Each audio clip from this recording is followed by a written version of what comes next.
Bonjour à tous, aujourd'hui je vais vous présenter le jeu Big Trouble in Little China, The Game. En français c'est Jack Burton dans les griffes du mandarin. Du moins c'était le titre du film, un film de John Carpenter. Alors je vais vous faire une présentation très succincte du matériel, parce que des unboxings je pense que vous en verrez sur le net sans problème. Je vais vous montrer en gros le plateau, les différents dés, et puis les figurines. Et ensuite je passerai à la mise en place et l'explication des règles. En héros, nous avons Jack Burton,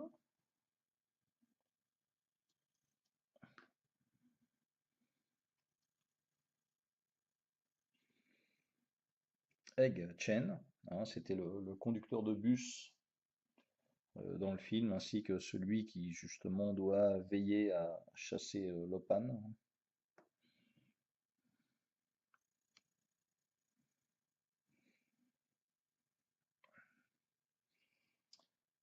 Margot, une journaliste débutante.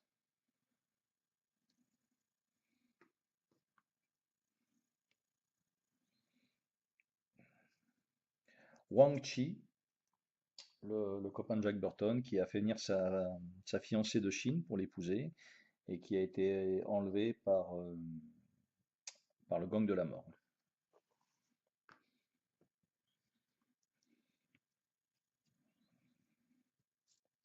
Gracie Law, donc dans le film on dit Gracie Laloy, une avocate.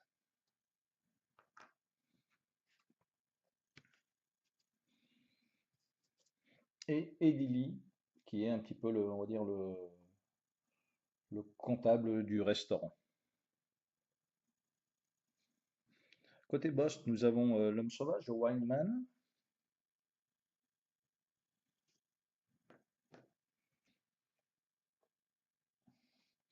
Nous avons Rain, donc c'est un des trois guerriers qui sont aux côtés de Lopan.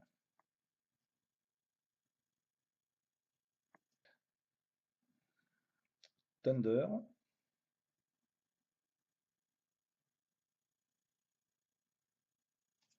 Lightning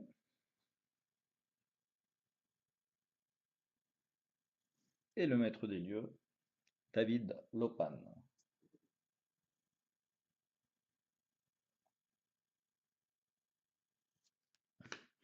Et nous allons maintenant passer aux hommes de main, aux petites frappes. Donc c'est le gang Wing Kong, le six shooter.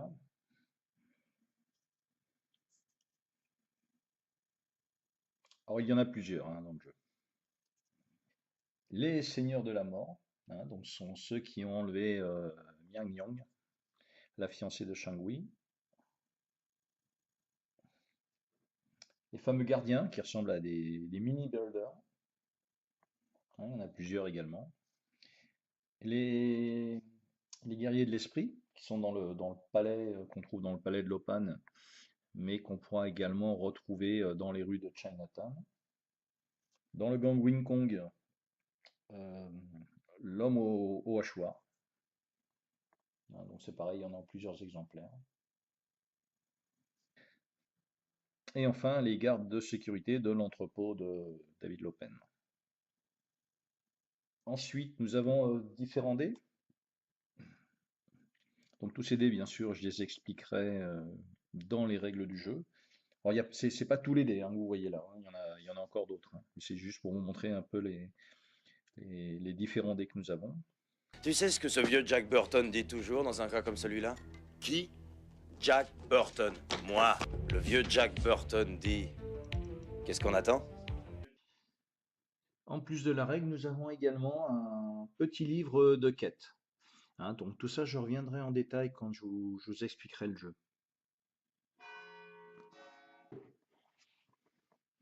Nous allons commencer par choisir le nombre de héros que l'on va jouer. Alors c'est un jeu bien sûr qui peut jouer en solo. Vous pouvez jouer avec un personnage, mais également avec 2, 3, 4 personnages. Je vais vous expliquer ça par la suite. Donc là, on va prendre l'exemple pour un personnage. Là, je vais prendre l'exemple pour équiper un personnage. Après qu'on en prenne 2, 3 ou 4, c'est pareil. Je vous parlerai un petit peu après de la petite variante. Donc, Jack Burton, vous prenez sa figurine.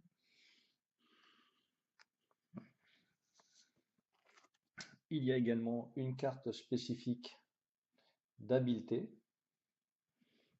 Et si on la tourne, il y a une capacité de coop.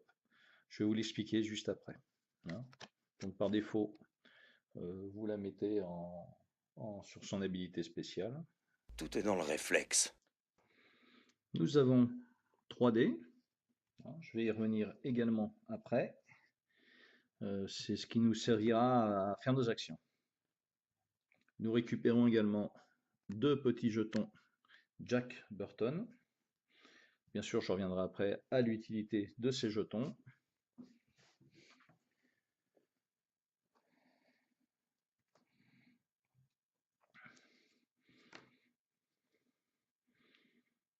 Nous prenons également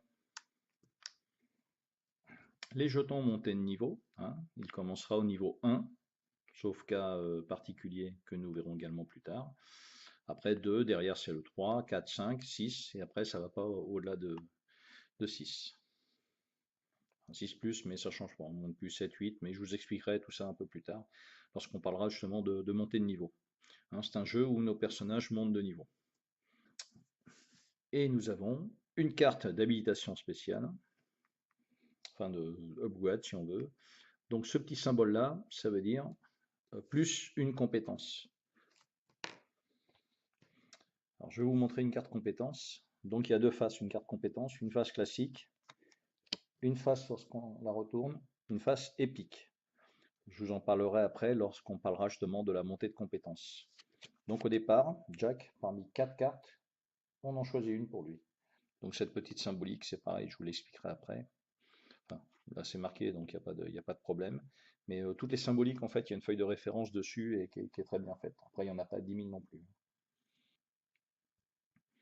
Nous avons également, donc sur la feuille de personnage, 2 lignes, une en bleu, une en rouge. En rouge, ce sont les points de vie. Donc on commencera à 10 points de vie. On place un petit repère sur le 10. Et les points d'expérience, le chi, hein, ce sont les points d'expérience. Donc, suivant le nombre de joueurs qu'il y aura, on aura un nombre différent de départ. C'est soit 5, soit 0. Bon, pour l'instant, je vais le mettre sur 0.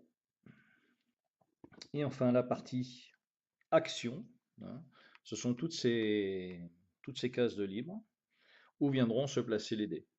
Donc, sur les dés, vous avez 3 faces possibles, hein, 2 par dé, 2 de chaque par dé.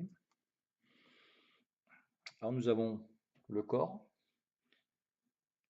l'esprit, pardon, le corps, on va dire l'intelligence, la connaissance et l'esprit. Lorsque vous allez jeter les dés, vous allez bien sûr venir les placer sur la rangée où vous avez fait les faces. Donc ici, j'ai 2 connaissances et un corps. Ce que l'on remarque, c'est qu'il y a des cases qui sont entourées de rouge et des cases qui sont entourées de blanc. On commence toujours par mettre les dés le plus à gauche possible. Alors à quoi ça va servir? Quand on est en blanc classique, on jettera un dé normal qui est de couleur grise. Si on a un cercle rouge, si on doit faire un test de compétence au combat, dans ce cas-là, on jettera un dé jaune. Bien sûr, les dés jaunes sont plus puissants, on aura l'occasion d'y revenir après. Alors, ces dés-là ne servent pas qu'à résoudre des tests. Hein. Vous verrez qu'on s'en sert également pour les déplacements, on s'en sert en fait pour énormément d'actions. Donc bien évidemment, si vous utilisez, vous pouvez utiliser n'importe quel dé pour le déplacement. Si vous utilisez un dé où c'est blanc autour, vous pourrez vous déplacer de 2 espaces. Si vous utilisez un dé avec du rouge autour, vous pourrez vous déplacer de 3 espaces. Alors pour terminer la configuration des joueurs, vous avez ici à gauche le nombre de joueurs.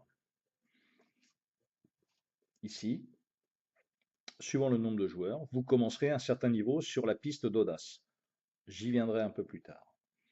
Et les héros commencent. Alors, s'il y a un héros, il commencera au niveau 2. Hein, donc, vous prendrez tout de suite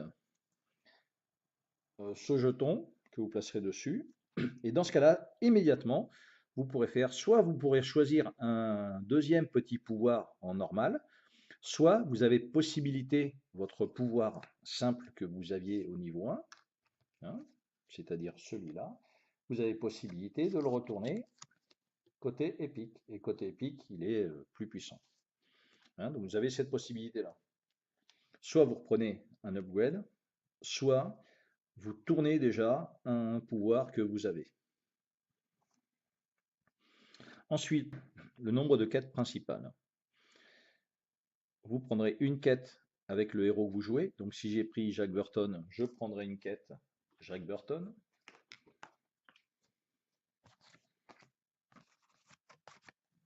Voilà, donc Jack a 2 quêtes possibles. Je reviendrai après sur le détail des cartes quêtes. Et vous prendrez une quête principale boss.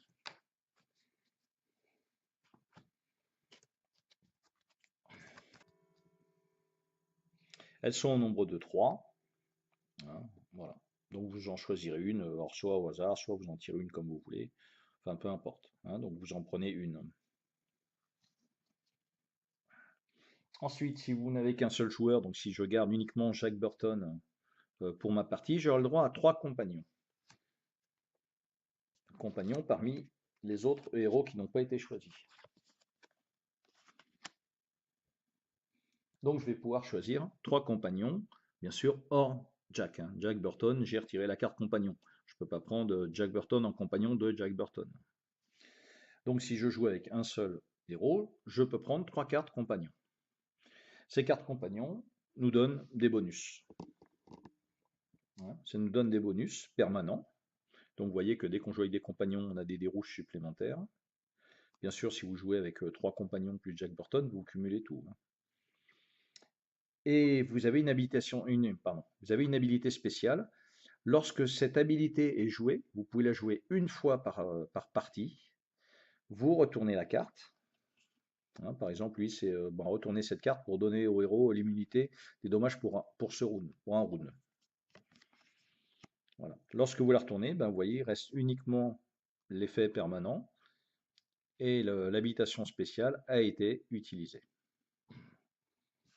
Et enfin, on va constituer le deck des minions. Donc là, c'est touche normale. Là, quand on joue à 2 joueurs, il y a 2 hard, c'est-à-dire, il existe 6 minions. Hein, je vous les ai montrés tout à l'heure lors de la présentation. Il y a un niveau normal en bleu, un niveau rouge, hard, c'est marqué dessus. Donc, admettons que l'on joue à 2 joueurs. Donc, on prendra bien sûr 2 cartes quête, une pour chaque joueur, plus une carte boss. On aura le droit à 2 compagnons, un par joueur. Et on viendra donc constituer notre deck de minions.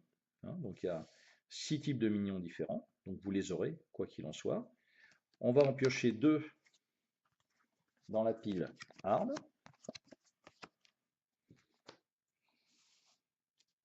Et dans ce cas-là, nous allons remplacer le minion classique, ainsi que là le chevalier spirituel, le guerrier spirituel et le gardien. Nous remplaçons leur version classique par la version hard. Ces 6 cartes, après, on va les mettre face visible sur le plateau. Hein, vous avez les caractéristiques en fait, des différents minions que vous allez affronter. On y reviendra bien sûr plus en détail.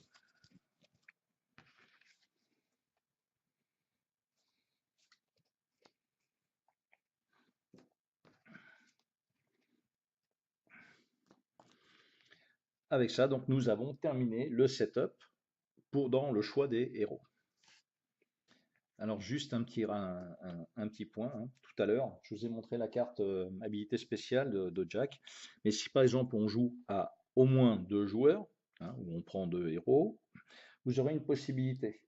Soit vous gardez l'habilité spéciale de votre héros, soit vous la tournez et vous prenez l'habilité coopérative. Et dans ce cas-là, vous lisez le texte, vous l'appliquez.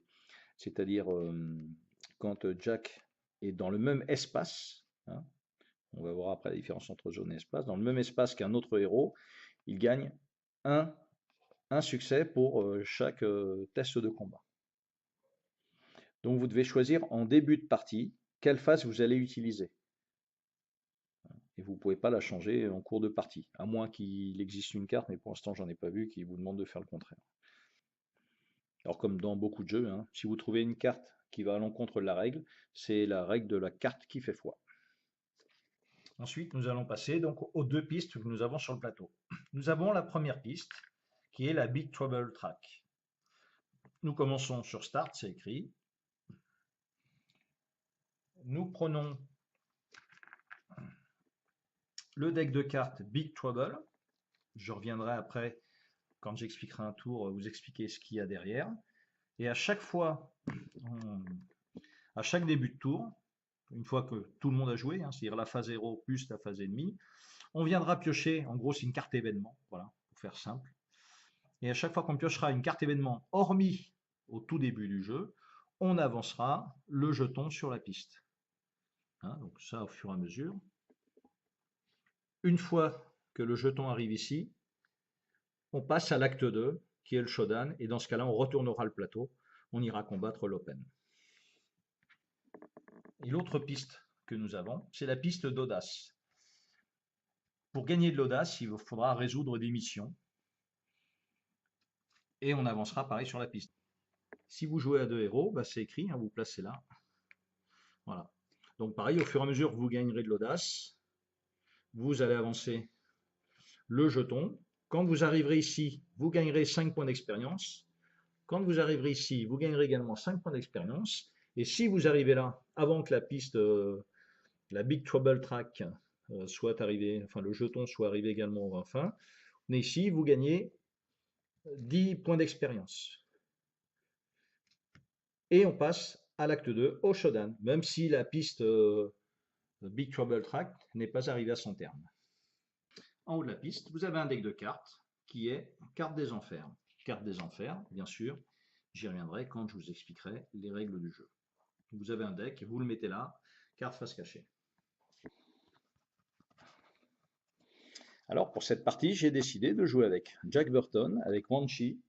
Donc j'ai choisi une quête Jack Burton, une quête Wan Chi et une quête de boss.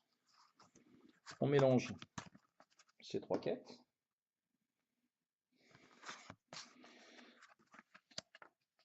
Et on en met deux faces visibles. Alors, qu'est-ce qu'on va faire? On regarde. Pour savoir là où il y a des quêtes à résoudre, c'est pas très compliqué. Vous voyez, on vous dit la quête, l'endroit où elle est localisée, c'est Ajad Panda. Donc vous prenez un jeton de Jack Burton et vous allez le mettre à Ajad Panda.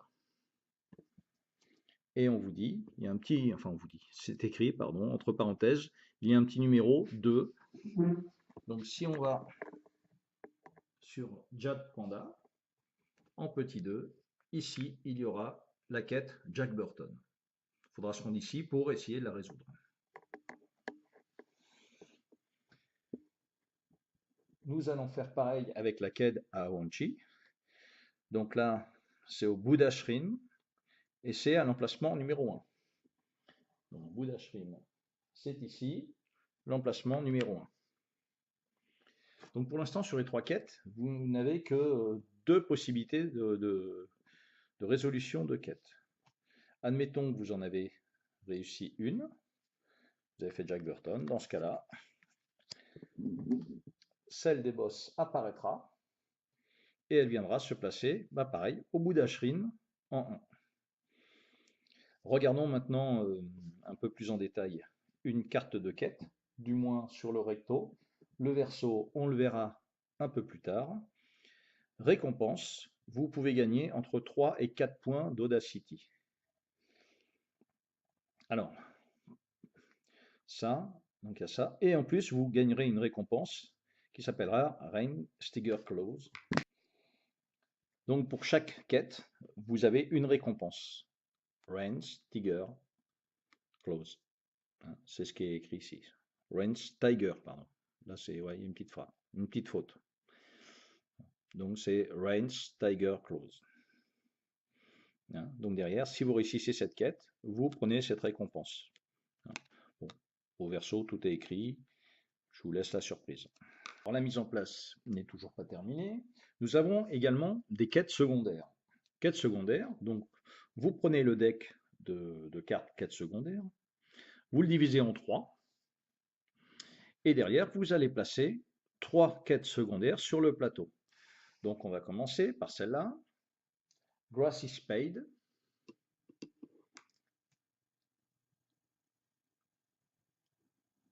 On la placera sur l'emplacement numéro 1. Donc Grassy Spade. L'emplacement numéro 1 est ici. Donc il y a une quête. Et en plus, nous allons mettre une caisse en S5.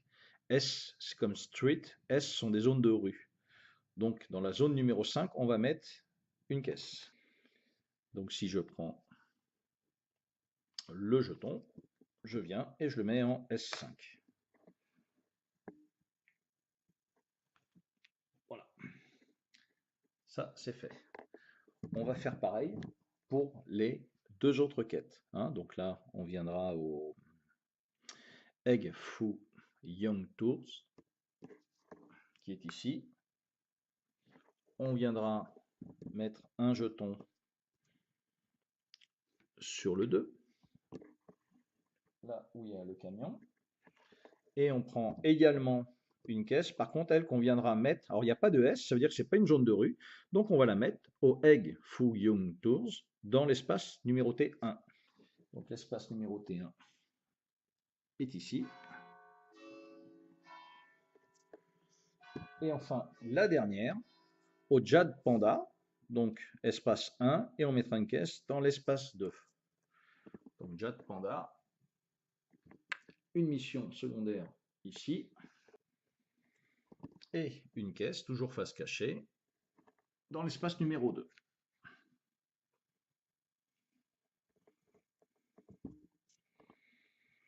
Donc au fur et à mesure que les missions seront réalisées, admettons que celle-là a été faite, on la défausse, on regardera le verso plus tard, et on a de nouveau une nouvelle quête. Donc on viendra mettre le jeton qu'on a récupéré de la quête qu'on a défaussée, on viendra le mettre au bout d'Ashrine, en 1, et en rue, hein, street, S comme street, street 4, on viendra mettre une caisse. Voilà pour les quêtes secondaires. Et pour finir la mise en place, vous avez dans des bâtiments des possibilités d'acheter des objets. Donc, ces objets sont notés. Hein, sur les bâtiments, il y a 3 bâtiments. Il y a le restaurant Dragon du Blackpool. Il y a le Edge Foo Young Tours. 1, 2. Et il y a le marché noir, Black Market, qu'on a ici. Hein, donc, les marchandises qu'on va mettre sont notées dessus. Il y en a 2 de chaque type. Alors, on va les mettre. Alors, si on regarde ici, Fortune Cook,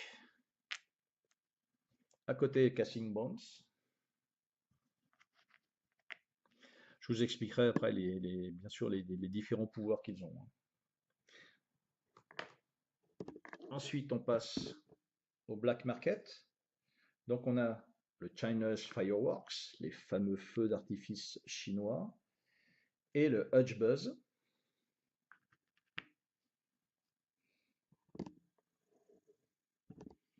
Et enfin, nous avons le Dragon Spell et le petit remède de Eggs. Nous avons presque terminé la mise en place. Sur le plateau, tout est OK. Il reste une piste. Alors je vais pour l'instant la déposer là, mais je vous la mettrai bien sûr sur le côté.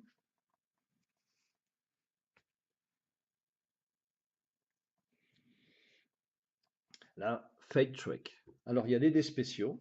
Hein, ce sont les dés noirs. Donc en début de partie, vous jetez les dés noirs et vous les mettez de côté. Hein, je vous expliquerai après, hop, là c'est mieux. Je vous expliquerai bien sûr à quoi ils servent et bien sûr les avantages et les inconvénients à utiliser cette piste. Voilà, donc vous mettez ça sur le côté, vous avez jeté les 6 dés, ils ne changeront pas de la partie dans un premier temps. Je vous expliquerai après comment il y a possibilité de rejeter les dés. Et nous avons terminé la mise en place. Jack, penses-tu que nos amis soient prêts pour partir à l'aventure? Ils vont reconnaître votre petite gueule et ils vont la démolir. Bon, vous allez tous attendre ici. Gardez la boutique, remettez des bûches dans la cheminée, et si on n'est pas revenu au petit matin, appelez le président. Donc c'était une présentation succincte de Big Trouble in Little China avec la mise en place. Donc la prochaine vidéo sera l'explication des règles du jeu. Salut!